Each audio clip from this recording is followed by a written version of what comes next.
Mayor, in announcing your candidacy for Congress today, you unveiled a 10-point plan. What are, say, the most important 2 or 3 points of that plan?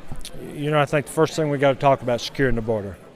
We've got to ban sanctuary cities. We've got to realize that we have to protect our country from these illegal immigrants. We've got to talk about the sanctity of life. And I think we have to drive, again, the push to repeal and replace Obamacare.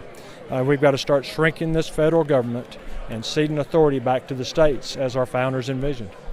You mentioned that you, out of your own personal funds, would match the amount of campaign donations you'd receive. Is that during the first week of your campaign, first month of your campaign, or indefinitely? And is there a monetary cap on how much you'll match? No, there's no monetary cap. The federal law says that each individual can contribute up to $2,700. I'm going to match dollar for dollar, whether it's a $25 check or a $2,700 check, to every contribution that I receive from individuals on this campaign from now until the primary in March. You also mentioned term limits in your 10-point plan. Going into Congress, is there a set amount of terms that you would serve, 1, 2, 3, or have you even given that any thought? I've given it a great deal of thought, and I think we need to impose 2 terms on Senate and 6 terms on the House of Representatives.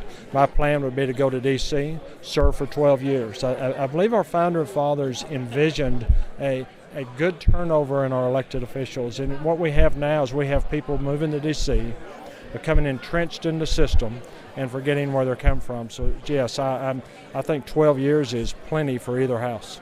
What differentiates yourself from the other candidates? There's a very large number of candidates running for this seat. I believe I'm the only candidate that's in the race that has 25 years of public service. I've built numerous businesses. I've employed and created a lot of jobs. I think it's just a strength of character, the willingness to go to D.C. and stand up against an establishment elite that literally have forgotten where we're at. And I think I am uniquely qualified to go to D.C. and represent our members of the 19th District. In mentioning the businesses that you have, approximately how many employees do you have total in all your businesses? Currently right now we're probably in the 80 to 85 range. I've got one business that's seasonal, and so during the summer we'll be up over 100 employees. My businesses are West Texas grown businesses where we employ and hire West Texas people.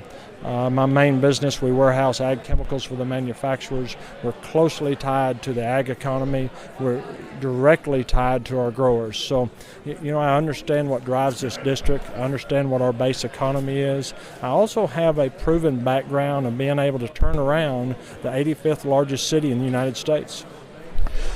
This congressional district is large in size geographically, and of course doesn't just include Lubbock. There's Abilene, Big Springs, Sweetwater as well. What are you going to do to reach out to the cities outside of Lubbock in District 19? I was in Abilene Saturday. I was there for about 4 hours meeting with individuals. I'll be back there tomorrow. We're going to do a press conference in Abilene at 11 o'clock in the morning. I've got one at 3 o'clock in the afternoon in Big Spring.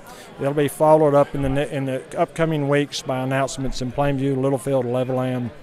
We're going to work this district. There's 29 counties.